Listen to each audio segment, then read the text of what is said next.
Olá pessoal, professor Carlos Jansen por aqui.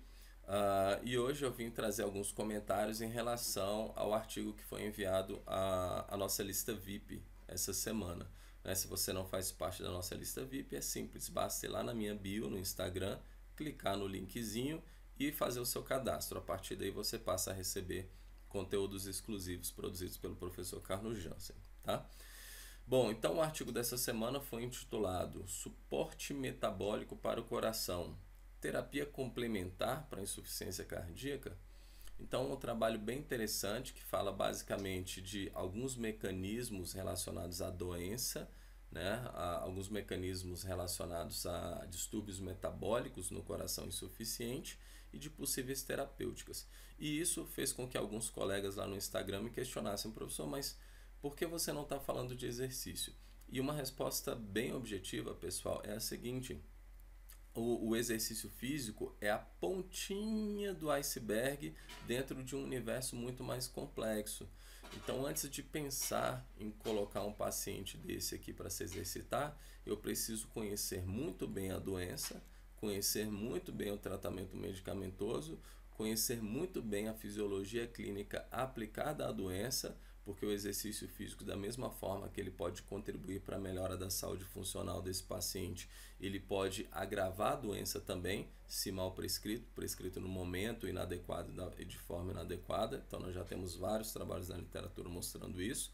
E depois que a gente pensa em exercício físico, então a gente está na fase inicial. O objetivo aqui não é falar da prescrição, e sim entender melhor a doença e possíveis terapias que venham a contribuir para melhorar a saúde desses pacientes, tá bom? Então vamos lá. Bom, na introdução, os autores inicialmente eles falam do pobre prognóstico relacionado à insuficiência cardíaca. Ou seja, apesar de já existirem terapias para melhorar a vida funcional, a saúde desses pacientes, a taxa de mortalidade ainda é alta e a taxa de rehospitalização também. Então, isso significa prognóstico negativo ou pobre prognóstico. Na sequência, os autores trazem alguns tratamentos comumente utilizados, né, nos casos de insuficiência cardíaca. Então eles falam de diuréticos, falam de antagonistas de receptores AT1, de beta-bloqueadores, deixa eu ver o que mais, de drogas inotrópicas. Então, que geralmente tem como objetivo reduzir volemia, reduzir resistência vascular periférica, reduzir pós-carga e aumentar inotropismo cardíaco. Então, geralmente, o tratamento ele é feito pensando em contratilidade, redução de resistência vascular periférica e redução de volemia, e além de reduzir também o risco de arritmia cardíaca. Muito bem, então esses são os tratamentos convencionais. E quais são as lacunas, ou qual é a lacuna apresentada pelos pesquisadores? Bom, a lacuna é que, como eu falei, geralmente esses tratamentos envolvem coração, vaso e sangue. E pouco tem se pensado no metabolismo, ainda que estejamos falando de coração, mas pouco tem se pensado no metabolismo do coração, o que é biologicamente plausível. O coração é um órgão que gasta muita energia. Então, um coração doente com a capacidade de produção de energia debilitada, consequentemente pode alterar sua função. E aí, então, os autores eles têm aqui como hipótese é de que se você fizer um tratamento, uma terapia pensando em melhorar o metabolismo do coração insuficiente, talvez você possa contribuir para a melhora funcional, né, para o aumento da capacidade funcional desse órgão. Então, como objetivos primários, os autores vão trazer inicialmente as características metabólicas de um coração insuficiente, né? Então vão apresentar os distúrbios metabólicos decorrentes da insuficiência cardíaca e na sequência vão apresentar possíveis terapias que podem ser utilizadas para corrigir ou minimizar esses distúrbios metabólicos. Então vem comigo. Bom, antes de falar do coração doente, os autores trazem as características principais de um coração saudável, que são elas. Primeiro, alta flexibilidade metabólica, né? Então o coração saudável é flexível na escolha de substratos, né, utilizados para a produção de energia. Isso significa que um coração saudável ele é capaz de oxidar glicose, ácidos graxos, lactato, corpos cetônicos e alguns aminoácidos também. Então, de uma forma resumida, ele tem vários substratos que ele pode utilizar, que ele pode escolher para a produção de energia, ou escolher entre aspas, tá? Isso vai depender de uma série de fatores. E também ele traz aqui que, apesar dessa grande possibilidade, né, de escolha metabólica, o coração saudável ele utiliza predominantemente o lipídio como fonte de energia, sendo esse responsável por suprir aproximadamente 2/3 da demanda por ATP. Então vamos fazer uma pausinha aqui. Característica de um coração saudável, para que depois a gente possa comparar com o insuficiente. Alta flexibilidade metabólica e utiliza predominantemente lipídio como fonte de energia. Essas são as duas informações principais aqui. Mais uma característica. O coração saudável, pessoal, ele já trabalha em condição de repouso próximo da sua capacidade máxima de extrair oxigênio das coronárias. De novo, o coração saudável trabalha próximo da sua capacidade máxima de extração de oxigênio das coronárias. Isso significa que se eu aumentar a demanda, o trabalho do coração, como acontece durante o exercício físico, por exemplo, obrigatoriamente eu preciso aumentar o fluxo sanguíneo coronariano. Então, lá no músculo esquelético, dependendo da intensidade, você nem precisa aumentar tanto o fluxo sanguíneo, você simplesmente aumenta a extração de oxigênio lá dos capilares. Só que como o coração já trabalha próximo da sua capacidade máxima de extração de oxigênio, obrigatoriamente aumentou a demanda do coração, você tem que aumentar o fluxo sanguíneo coronariano. E aí você pode até pensar assim, já sei, mas isso é óbvio. Não, não é tão óbvio assim. Quando a gente colocar a doença, vocês vão ver onde que o problema está instalado, tá certo? Então, resumindo, características, mais uma vez, a gente tem que gravar isso. Características do coração saudável: alta flexibilidade metabólica, preferência por lipídio e trabalha próximo da sua capacidade máxima de extração de oxigênio. Vamos ver o que acontece agora no coração doente? Primeira característica de um coração insuficiente, pessoal: inflexibilidade ou pouca flexibilidade metabólica. O que isso significa? Que apesar do coração insuficiente ter uma gama de substratos que poderiam ser utilizados para a produção de energia, ele vai utilizar primariamente a glicose como fonte energética. Então, ele deixa de ter aquela flexibilidade em termos de substratos energéticos. E aí você pode dizer assim, Jansen, mas qual é o problema disso? Eu simplesmente troquei um ácido graxo por uma glicose que vai ser metabolizada aerobiamente. E é aí que está o problema. Porque o coração insuficiente, ele tende à hipóxia. E lembre-se, para um substrato ser utilizado aerobiamente, para ele ser metabolizado aerobiamente, ele precisa de oxigênio.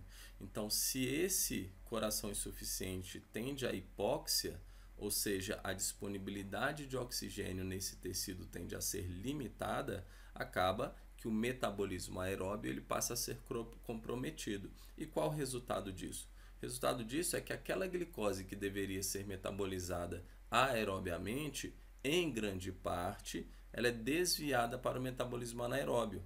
Então, nós sabemos que anaerobiamente, uma glicose metabolizada ela vai produzir apenas 2 ATPs. E é aí que está o problema, pessoal. Porque se essa glicose estivesse sendo oxidada na mitocôndria, ela produziria 38 ATPs para aquele coração. Metabolizada anaerobiamente, ela vai produzir apenas 2 ATPs.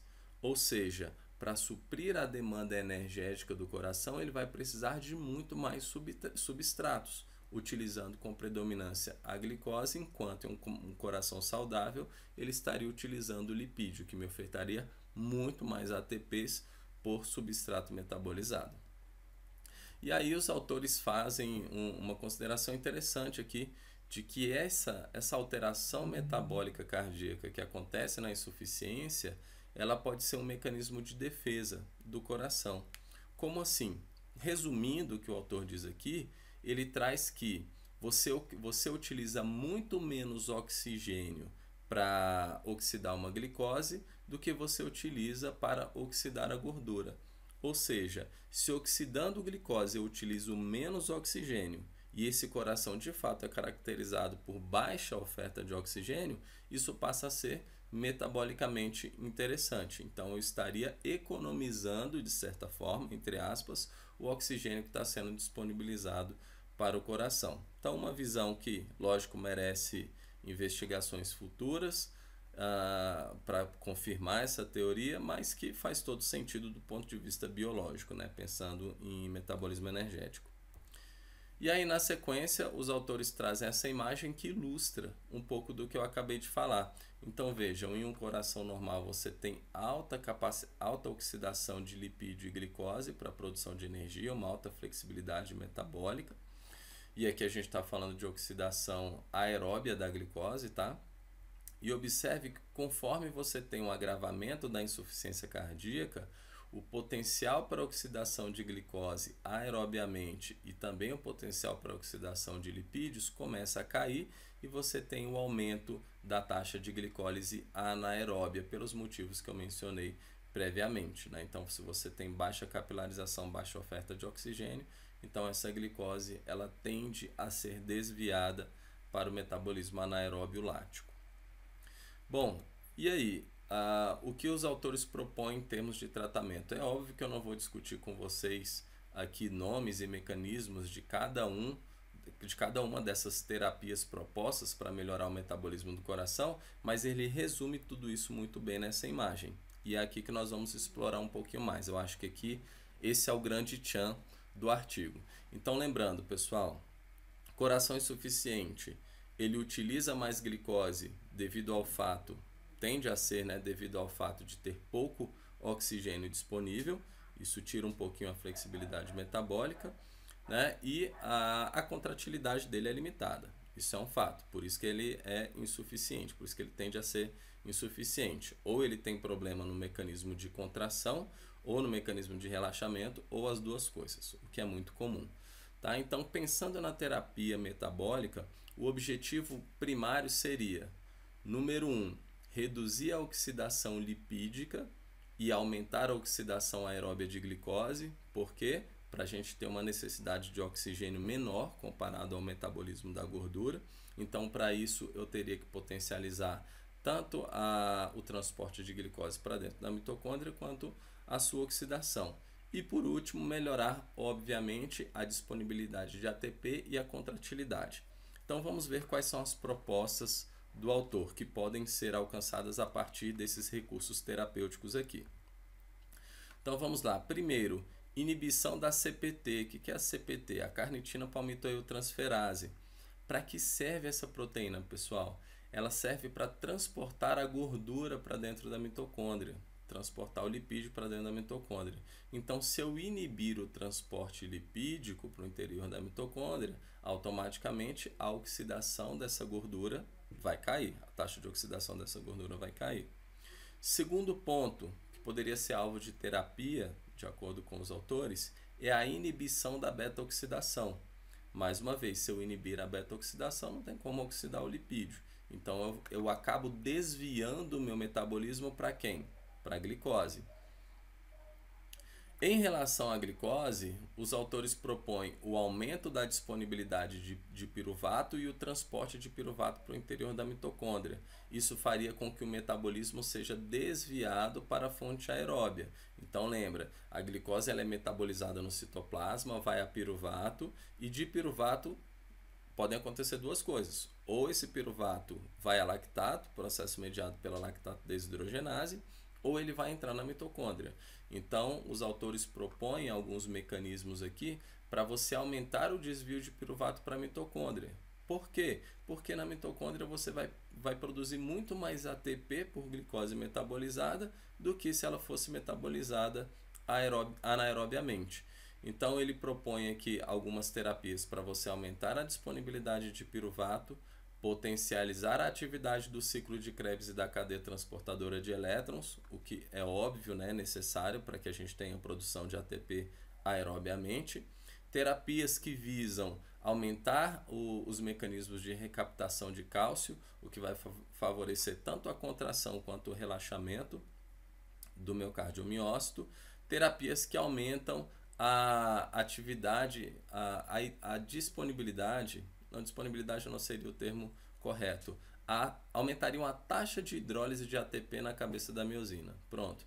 Então, você aumentando a taxa de hidrólise de ATP na cabeça da miosina, você favorece a ligação, a interação da cabeça da miosina com o filamento de actina e assim você aumentaria a contratilidade.